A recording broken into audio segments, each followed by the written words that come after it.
Serat, yang cerdik. Ini namanya membunuh dengan menggunakan tangan orang lain. Menggunakan pisau, keluarga Skayes untuk membunuhku. Hanya saja, sayang sekali kamu sendiri saja adalah pisau yang tidak cukup tajam untuk membunuhku. Apalagi, pisau bawahanmu. Karena dia sudah turun tangan, jika tidak dibalas dan balik dilawan, bukannya memperlihatkan aku tampak terlalu takut. Kali ini aku akan mengambil sesuatu darimu. Reka berkata, iya, aku tahu. Sekarang, bekerjalah. Lone, mengerti. Setelah menutup teleponnya, Lone pergi menuju balai kota dengan secepat kilat. Saat sudah mendekati balai kota, ada sebuah mobil khusus pemerintah yang berpapasan dengannya. Kecepatan mobil itu sungguh mencengangkan. Saat melihat plat mobilnya, Lone pun yakin kalau yang duduk di dalam mobil itu adalah wali kota, kota Geffen. Dia langsung memutar balik mobilnya, dan mengejar mobil khusus itu. Sebuah jalan raya provinsi yang bobrok, sebuah mobil Santana mencengangkan karena dikemudikan dengan kecepatan 105 km oleh pengemudinya.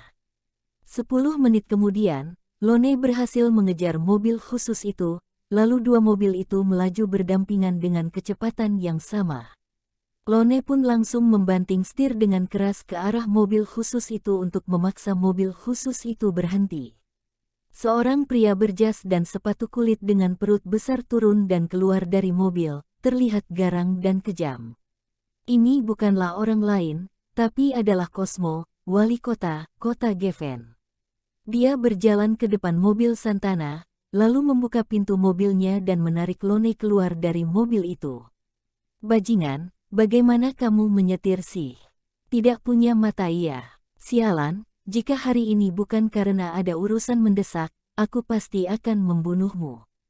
Lone tersenyum dingin, Pak Wali Kota Cosmo.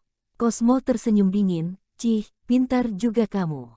Segera berlutut dan bersujudlah 3 kali. Lalu pergilah. Lone, sebagai seorang pejabat publik, bisa-bisanya ngebut, dan bahkan tidak sopan dan hormat padaku. Ini kejahatan besar. Aku sekarang juga mengumumkan kepadamu, kamu dipecat. Cosmo tertawa marah, sialan, siapa kamu, otakmu bermasalah iya. Siapa yang memberimu keberanian membuat dan sok hebat di sini? Lone mengeluarkan sebuah kartu identitas. Dia yang memberiku keberanian itu. Cosmo melirik ke identitas itu, dalam sekejap seluruh tubuhnya langsung gemetaran. Kedua kakinya lemas dan dia langsung terjatuh ke tanah. Jenderal Perang Gok, sial, bukankah Jenderal Perang Gok akan datang ke kota Geffen beberapa hari lagi? Kenapa sekarang dia sudah tiba di sini? Dan sialnya dia tertangkap olehnya. Abis sudah.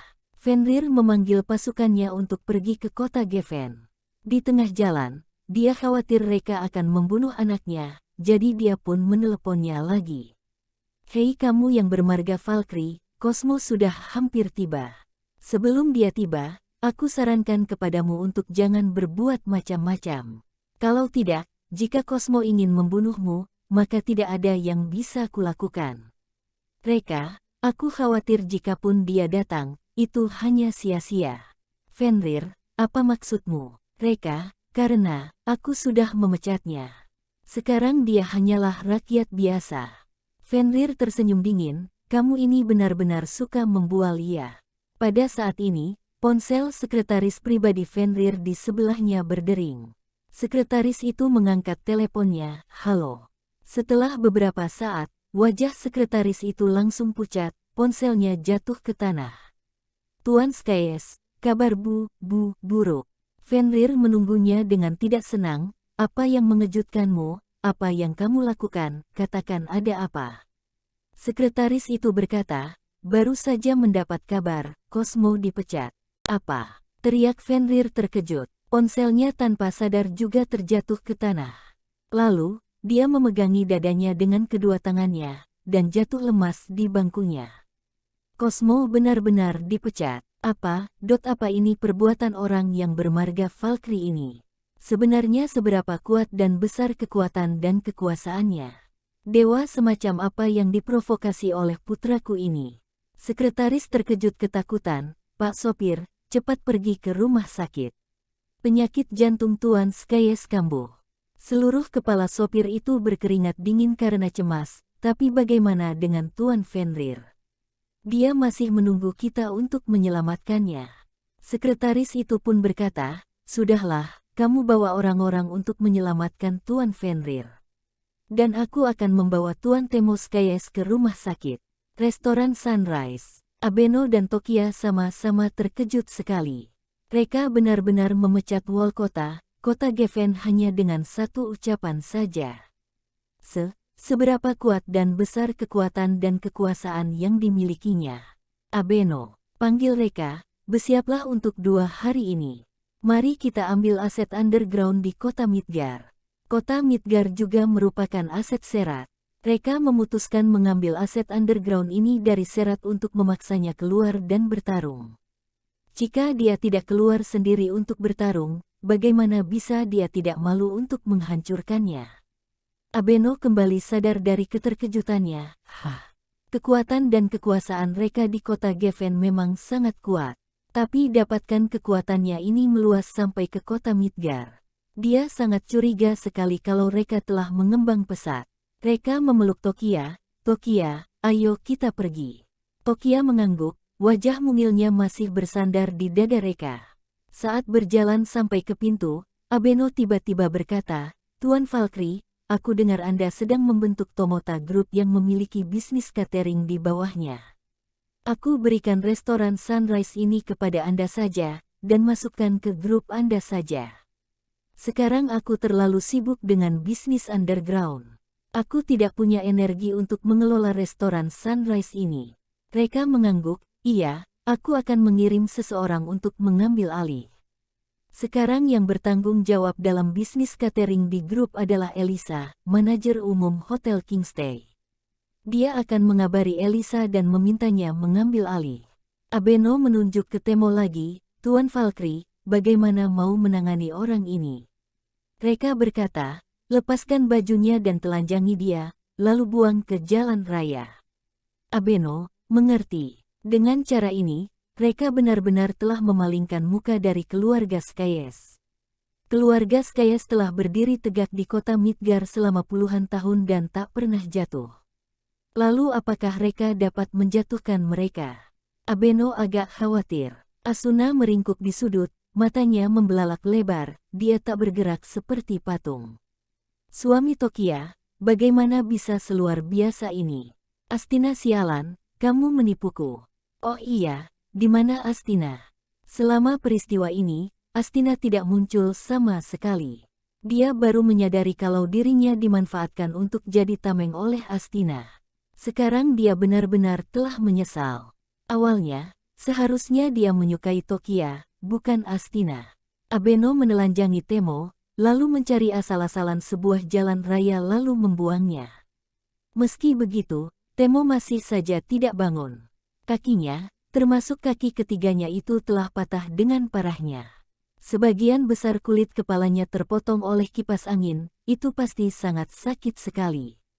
Tubuh seseorang ini dengan cepat menarik perhatian banyak orang hingga mereka berkumpul mengelilinginya. Banyak sekali orang yang berkumpul dan memenuhi serta menghalangi jalan raya ini.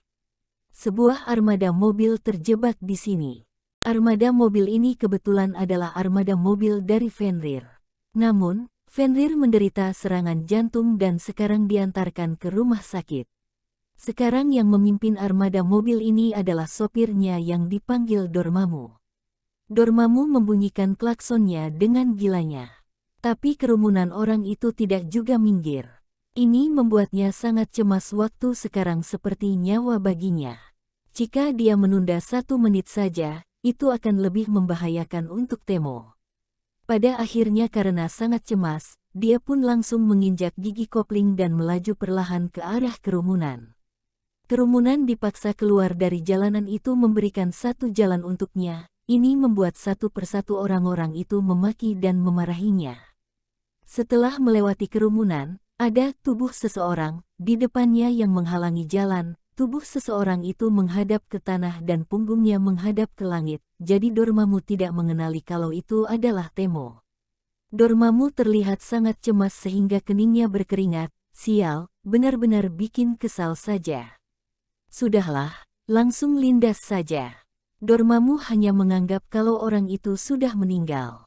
Jadi dia tidak terlalu memedulikan banyak hal dan langsung melajukan mobilnya melindas dua kaki orang itu demi menghemat waktu. Tapi hasil akhirnya, baru saja melindasnya, tiba-tiba terdengar suara jeritan yang familiar baginya, "Au, kakiku." Dormammu tercengang, suara itu seperti Tuan Muda Temo. Temo juga ada di sini. Dia segera turun dari mobil untuk memeriksanya. Jeritan Temo terus terdengar, "Kakiku, sakit sekali, tolong."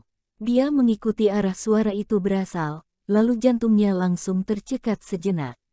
Jeritan itu ternyata berasal dari orang itu. Orang itu, sial, apakah itu Tuan Muda Temo? Pengetahuan ini benar-benar membuatnya ambruk dan lemas. Dia pun buru-buru berlari menghampirinya dan membalik tubuh seseorang itu. Dan itu benar-benar Temo. Temo babak belur dan dibuang ke jalan raya.